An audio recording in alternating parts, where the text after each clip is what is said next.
63 उसका 1 अध्याय उसका 7 और 8 आयत पढ़ेंगे। क्या लिखा है 7 आयत में?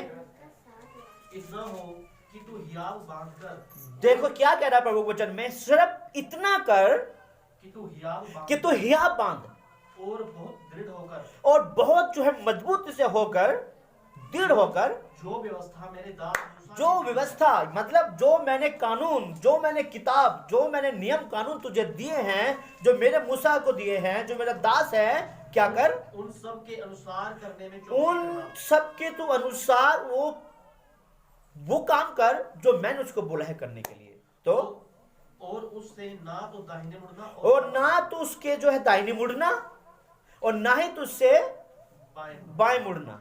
तब जहां जहां तू जाएगा, जब तू ऐसा करेगा तब जहां जहां तू जाएगा वहां वहां तेरा काम सफल होगा। वहां वहां तेरा काम सफल होगा। हालेलुया। यहां पे एक बात, गहरी बात है परमेश्वर की। क्यों चाहता है परमेश्वर के आप वचन में बने रहें? क्योंकि परमेश्वर आपकी रक्षा और आपकी जो है सुरक्षा करना चाहता है। परमेश्वर चाहता है कि आपके सारे कार्य सफल हों। परमेश्वर चाहता है कि आप किसी के सामने हाथ ना फैलाएं। परमेश्वर चाहता है कि जो आपके अंदर जो गरीबी बसी हुई है, जो आपके घर में गरीबी है, परमेश्वर उसको दूर करे। परमेश्वर चाहता है कि आप बीमारी में ना जिएं। परमेश्वर चाहता है मेरे प्रियो कि आप हमेशा पाप में अपना जीवन को व्यतीत ना करें। इसलिए हमें वचन में रहना बहुत ही जरूरी है। और क्या कहता है यहां पे, ध्यान दीजिएगा थोड़ा सा। क्या कहा वचन में कि बस तू इतना कर, कुछ ना कर, सिर्फ इतना कर कि हियाव बांध। हियाव किसे बोलेंगे? दूसरे शब्दों में कि निश्चित कर ले कि मैं रोज वचन पढ़ूं। निश्चित कर ले कि मैं रोज प्रभु के लिए प्रार्थना करूं, प्रभु के साथ अपना समय बिताऊं, प्रभु की बातें सुनूंगा, प्रभु की मैं प्यार करूंगा प्रभु से। हालेलुया। और क्या कहा यहां पे, अगर आप नीचे पढ़ते हो थोड़ा सा और, कि जब तू वचन पढ़े, उसको पढ़ने के बाद ना तो तू ऐसे मुड़ना ना तू ऐसे मुड़ना, सिर्फ सीधा चलते रहे। हालेलुया। क्योंकि परमेश्वर को टेढ़ी चाल चलने वाला कतई पसंद नहीं है। कई बार नशेड़ी होता है ना, वो कभी कभी घूम घूम के चलता है, ऐसी चाल नहीं चाहिए परमेश्वर। परमेश्वर को चाल चाहिए आपकी ऐसी जो सीधी हो। आपका चरित्र ऐसा चाहिए जो सीधा हो। आपका स्वभाव ऐसा चाहिए जो सीधा हो। टेढ़ा चाल चलने वाला परमेश्वर को नहीं चाहिए। इसलिए यहां पे क्या कह रहा है प्रभु के वचन में, प्रभु चाहते हैं कि आप वचन में बने रहें। और जब आप वचन में बने रहोगे तभी ये चीज हमारे अंदर आएंगी। Praise the Lord. हालेलुया। और यहां पे अगर हम ध्यान देते हैं मेरे प्रियो, तो यहां पे सबसे पहले हम अपने अंदर हियाव को पूरी चौकसी से करें। क्या कहा जा रहा है? चौकसी करनी है हमें। जो हम वचन को पढ़ रहे हैं, उस वचन को संभाल कर रखने में चौकसी करनी है। नहीं तो एक इंतजार कर रहा है हमारा, जो चुरा के ले जाए, हमें नुकसान करे, हमें घात करे। क्या कहता है बाइबल में कि चोर सिर्फ चोरी करने के लिए नहीं आता है, वो नुकसान पहुंचाने के लिए भी आता है, घात करने के लिए भी चोर आता है। पता है आपको? जब चोर को चोरी करने के लिए आप रोकोगे और जब उसको, चोर को कुछ नहीं मिला घर में आपके, तो चोर को गुस्सा आएगा और वो हमें नुकसान पहुंचा सकता है। अब उसके लिए हमें क्या करना होगा? सावधान होना होगा।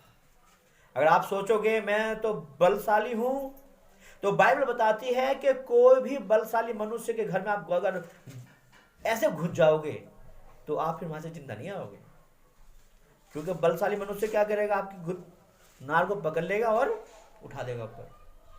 बाइबल बताती है कि अगर किसी के घर में घुसना हो बलशाली मनुष्य के पास, तो पहले उसको बांध ले, पहले उसको बांध और फिर उसके घर में घुस। मतलब यहाँ पे कहने का तात्पर्य क्या है कि यीशु मसीह क्या कह रहे हैं कि पहले शैतान के राज्य में अगर जाना है, हमें शैतान से मुकाबला करना है या उसके लोगों से मुकाबला करना है, तो पहले हमें शैतान की पावर को बांधना होगा प्रार्थना के द्वारा। और जब हम प्रार्थना के द्वारा शैतान की पावर को बांधते हैं, जब शैतान के राज्य को बांधते हैं, तब हम उसमें प्रवेश कर सकते हैं। हालेलुया। अगर हम ऐसे ही सीना चौड़ा करके चले जाएंगे तो क्या होगा? नुकसान वो हमें उल्टा पलट देगा। देखा है कई बार फिल्मों में, पता नहीं कौन बता रहा था, एक पादरी को पलट, यही होगा फिर। हमारा विश्वास किसी वस्त्र पे नहीं है, हमारा विश्वास जिंदा खुदा पे है। एक बहुत अच्छा एक लेखक है, वो कहता है कि तूफानों की औकात कितनी है? कुछ भी नहीं है। तूफानों की हस्ती है क्या, जब जिंदा चट्टान पे हो आंखें। समझ रहे हो मेरे प्रियो? हमारा जो निगाह है, हमारी जो नजर चट्टान पे होनी चाहिए, और वो चट्टान हमारा प्रभु यीशु है। हालेलुया।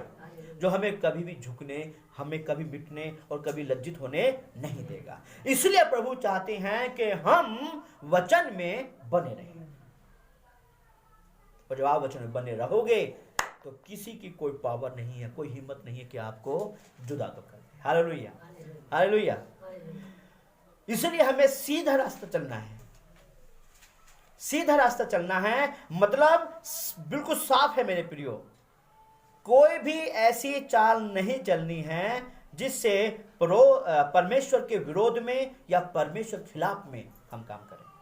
जो इसका जो मतलब है, जो सीधी चाल का जो मतलब है, वो यही है कि हमें कोई ऐसा कार्य नहीं करना है जिसमें हम प्रभु के विरोध में या उसके खिलाफ में काम करें।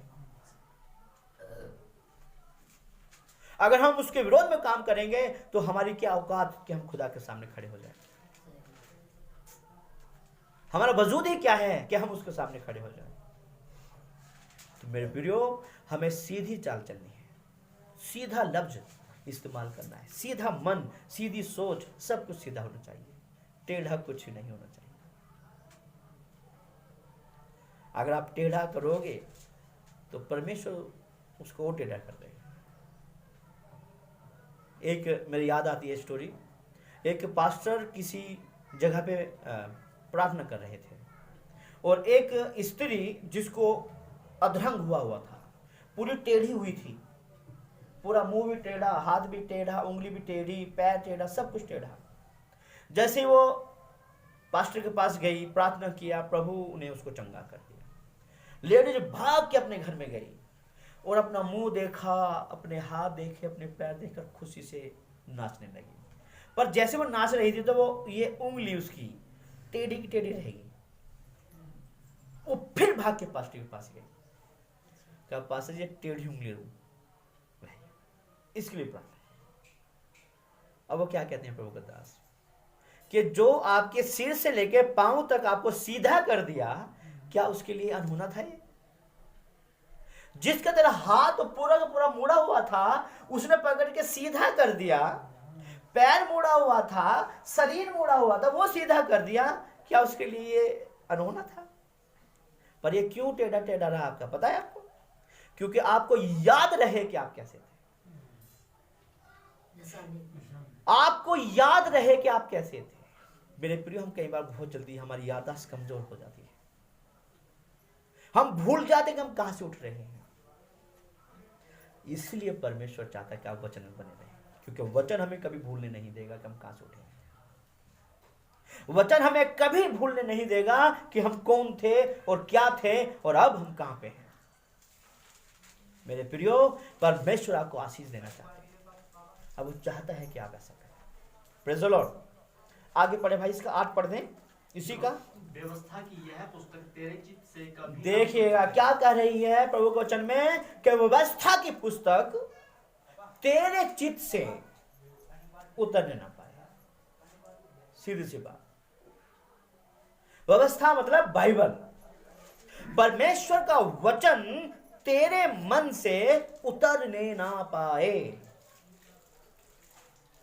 अगर आपने वचन को उतार दिया मेरे प्रियो या छोड़ दिया तो हम खाली बर्तन हैं, कुछ नहीं है, फिर हम खाली हैं। आगे क्या कहा भाई, पढ़ो। इसी में दिन रात ध्यान दिए रहना। इसी में दिन रात ध्यान दिए रहना। आखिर क्यों कहता है प्रभु इस वचन में ऐसा? इसलिए कि जो कुछ उसमें लिखा है हाँ, उसके अनुसार करने की तू चौकसी करे। बस एक मिनट सुनिएगा भैया, क्या कहा जा रहा है यहाँ पे, ध्यान दीजिएगा कि रात और दिन इसमें ध्यान लगाए रहना है। ऐसा क्यों कहते हैं परमेश्वर? बता सकते हैं क्यों कहा होगा प्रभु ने ऐसा? जो मुझे देख रहे हैं वो भी बता सकते हैं, नीचे कमेंट में लिख सकते हैं। क्यों, क्या चाहता है परमेश्वर हमसे? क्यों कहता है वो दिन रात अपना ध्यान इसमें लगाए रहना, वचन में लगाए रहना? क्यों बता सकते हैं? क्योंकि मेरे प्रियो, जब हम वचन से दूर हो जाते हैं, आपको अगर एक दिन खाना ना मिले तो हमारा मुंह उदास सा हो जाता है, अच्छा ना? पता चलता है कि आज इसने खाना नहीं खाया। 2 दिन खाना नहीं मिले, हमारे गोडों में दर्द होने लगता है। 3 दिन खाना नहीं मिलता, पेट में आग ऐसी लगेगी कि पत्थर को खा जाऊंगा मैं। और चेहरा, गाल अंदर हो जाएंगे आपके।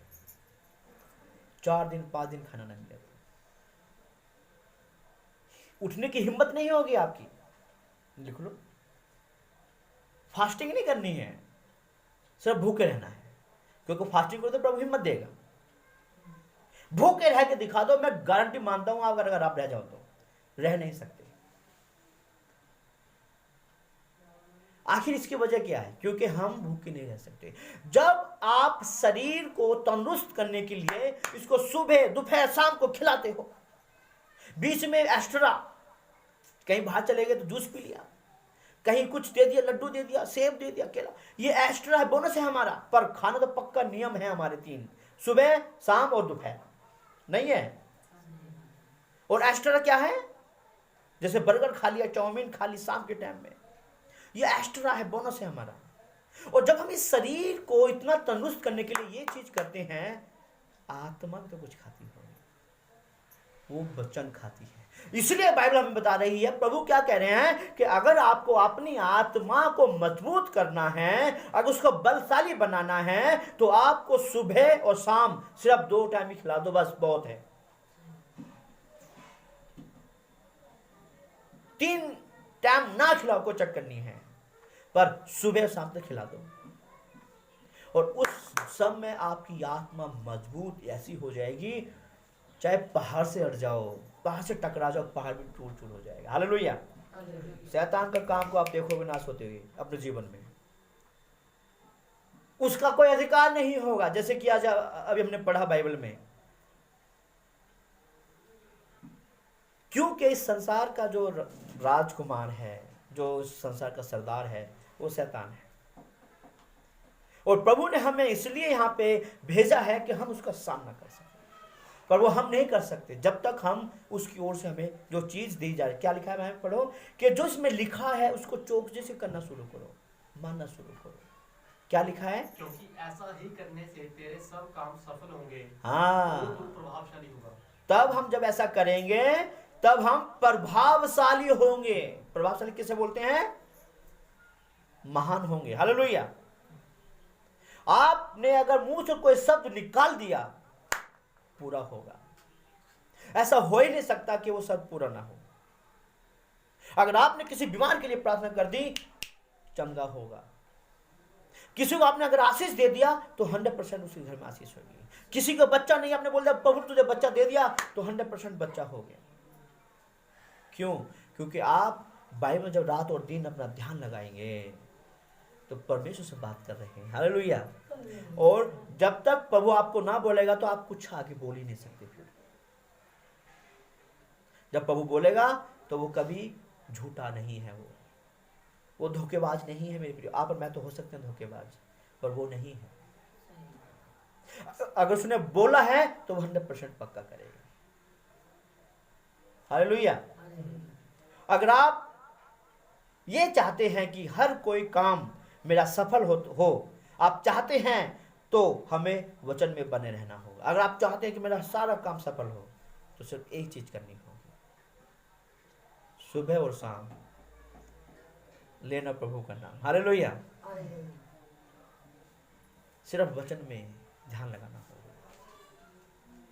वो ऐसा मंत्र नहीं है कि आपके कान में बता दिया, चुपचाप बैठ जाओ, किसी को सुना ना दे। नहीं, जोर से चिल्की मारो, जोर से पुकारो प्रभु को अपने, क्योंकि हमारा परमेश्वर बहरा नहीं है। चुपचाप भी बैठोगे तब भी सुनेगा, जोर से बोलोगे तब भी सुनेगा। हालेलुया। तो हमें पुकारना। अगर आप चाहते हो कि मेरा सारा कार्य सफल हो जाए, अगर आप चाहते हैं कि मैं आज जो बिजनेस कर रहा हूं, जो दुकान कर रहा हूं, या कोई काम शुरू किया है, अगर उसमें मुझे प्रभु आशीष दे, तो हमें पहले एक शर्त माननी पड़ेगी परमेश्वर की। और वो क्या है? इसमें वो क्या शर्त है? पढ़ दो फिर इसको, दोबारा पढ़ दो इसी को, 8 को। व्यवस्था की यह पुस्तक तेरे चित्त से, व्यवस्था की पुस्तक तेरे चित्त से कभी ना उतरने पाए। उतरने ना पाए, कभी ना उतरने पाए। आगे, इसी में दिन रात ध्यान दिए रहना। इसी में दिन रात ध्यान दिए रहना, इसलिए कि जो कुछ उसमें लिखा है, जो कुछ उसमें लिखा है उसके अनुसार करने की तू चौकसी करे, उसके अनुसार ही काम करने की चौकसी करना, क्योंकि ऐसा ही करने से तेरे सब काम सफल होंगे। क्योंकि ऐसा ही करने से तेरे काम सफल होंगे। हालेलुया। और तू प्रभावशाली होगा। और तू प्रभावशाली। तो कहने का तात्पर्य क्या है? किसी पास्टर के पास जाने से नहीं, किसी के घर में जाने से नहीं, कुछ करने से नहीं, सिर्फ प्रभु पे विश्वास करने से और बाइबल पे ध्यान लगाने से ही हमारा छुटकारा होगा। और जब आप प्रभु को ध्यान में रखते हुए कोई भी काम करेंगे, प्रभु की इच्छा के अनुसार कोई भी काम करेंगे, सफल नहीं मतलब अनहोना नहीं, मतलब उसमें जो है आपको सफल होगा। कई बार हम क्या करते हैं, प्रभु को साइड में रख देते हैं। आज 1 तारीख है, मुझे जाना है कहीं पे, पर आज रविवार भी है, तो हम पहला स्थान किसको दे रहे हैं? प्रभु को या अपने काम को? जब हम अपना काम को पहला स्थान देंगे, तो कहीं ना कहीं हम चूक कर रहे हैं। और जब हम पहला स्थान प्रभु को देंगे, 100% वो काम जो हमारा मुश्किल होता, वो आसान होना शुरू हो जाएगा। एक भाई हैं, मेरे दोस्त हैं, वो बहुत अच्छा बोलते हैं, मुझे बोलते हैं कि सोनू भाई, मैं जब भी आपसे मिलता हूं मैं आनंद से भर जाता हूं। मैं नहीं जानता क्यों, पर वो मुझसे जब भी बात करता है, वो कहता है मुझे एक नया हिम्मत मिलता है। इसकी वजह एक है कि हम कभी बाइबल से बाहर बात ही नहीं करते। हालेलुया। और जब आप इनसे बातचीत करोगे तो दूसरे को हिम्मत मिलेगी। हालेलुया। तो इसलिए मेरे प्रियो, ये खाओ, सुबह एक नाश्ता, मतलब कम से कम सुबह कितनी रोटी खाते हो आप लोग नाश्ते में? कितनी? 2 रोटी, 1 रोटी। अंकल जी आप? 1 या 2? 4 रोटी। Very good. नाश्ते में थोड़ी गंदा तो उन्होंने बस अभी खा लेने 11 बजे, फिर पूरा दिन नहीं खाने। अब मैं आपको बताता हूं, मैं नाश्ता पूरा ठोक के करता हूं। क्यों करता हूं ठोक के? क्योंकि लंच का हमें पता नहीं है, और रात में हमें फिर मिलती है रोटी। तो कम से कम 3 या 4 रोटी तो मैं पक्का खाता हूं नाश्ते में, और 2 रोटी या 3 रोटी रात की होती है बस। पर मैं नाश्ता अच्छे से करता हूं। इसकी वजह एक ही है, इसकी वजह यह है कि जब हम सुबह पूरी एनर्जी से भर जाएंगे, तो शाम तक हमें थकान महसूस नहीं होगी। तो इसलिए आप एक रूटीन बनाओ कि सुबह सुबह मैं इसका नाश्ता कितना कर सकता हूं।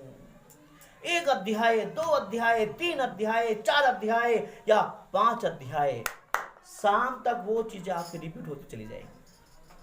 और शाम को अगर आपने 2 अध्याय भी पढ़ लिए, कोई नहीं, क्योंकि आपका जो मैक्सिमम जो आपका जो जो जो बैलेंस है, वो पूरा होता चला जाएगा। यानी कि एक हफ्ते, एक दिन में आप 7 से लेकर 10 के बीच में आप अध्याय पढ़ सकते हैं। और जितना आप इसको खाओगे उतनी आपकी आत्मा बलशाली होती चली जाएगी। और जब आपकी आत्मा बलवान हो जाएगी तो क्या होगा? शैतान रुकेगा? फिर वो तो किलकी मार के भागेगा। बीमारियां क्यों नहीं रुकती है? जो हटस्पुट लोग होते हैं उनके पास, क्योंकि जो उनके अंदर जो बीमारी लड़ने की जो उनकी पावर होती है वो ज्यादा होती है। अब आपको देखना होगा, इसलिए क्या कहा पूरा पढ़ दो इसको, कि जब हम प्रभु की वचन के अनुसार कार्य करना शुरू कर देंगे तो बहुत सारी चीजें हमें मिलना शुरू हो जाएगी। अब यहाँ पे मूसा जो है यहोशू से बात कर रहा है। मूसा मर चुका है यहाँ पे। अब परमेश्वर जो है यहोशू को तैयार कर रहा है कि भाई अब मैं तेरे साथ रहूंगा, और जो वाचा मैंने तेरे जो है मूसा से बांधी हुई है, अपने जो सेवक से बांधी हुई है, और वही बात मैं तुझसे बांधूंगा। तू मेरी सिर्फ एक काम करना है, तू मेरे साथ साथ रहना है, मेरी सुनना है, और मैं तुझे जो है प्रभावशाली मनुष्य बना दूंगा। और वही बात आज आपसे बोल रहा है परमेश्वर। अगर आप प्रभु के साथ रहेंगे, प्रभु के साथ खाएंगे पिएंगे, प्रभु के साथ अपना समय बिताएंगे, तो परमेश्वर आपको प्रभावशाली बना देगा। कहीं भी चले जाओ कुछ हानि ना होगी। Hallelujah, hallelujah. तो मेरे प्रियो, बाइबल तेरे तेरे दिमाग से या तेरे दिल से ना उतरने पाए, ऐसा परमेश्वर कहते हैं। और एक शब्द मैं यहां पे जोड़ देता हूं, रात में, दिन में और दोपहर में आप इसको खाना शुरू कर दो। मैं बोलता हूं कि फालतू की बात आपके दिमाग में आएगी ही नहीं। आपके पास कोई ऐसी चीज नहीं आएगी जिससे पाप पैदा हो जाए, क्योंकि जब हमारा ध्यान इसमें लगा रहेगा तो क्या होगा? यही हमें ख्वाब आएंगे। हमारे यूपी में बोलते हैं कि आप जैसा अन्न खाएंगे वैसा आपकी मत हो जाएगी। मत मतलब बुद्धि हो जाएगी। आप चोरी का खाएंगे तो चोरी के और नए नए बहाने ढूंढोगे, झूठ का खाओगे तो झूठ के और नए नए बहाने ढूंढोगे, हेरा फेरी का खाओगे तो और सोचोगे आज किसको मुर्गा बनाया जाए। पर अगर मेहनत का खाओगे, अच्छा खाओगे, तो और आपके मन में आएगा कि मैं और मेहनत करूंगा और अच्छे से खाऊंगा। हालेलुया। तो आप क्या चाहते हैं?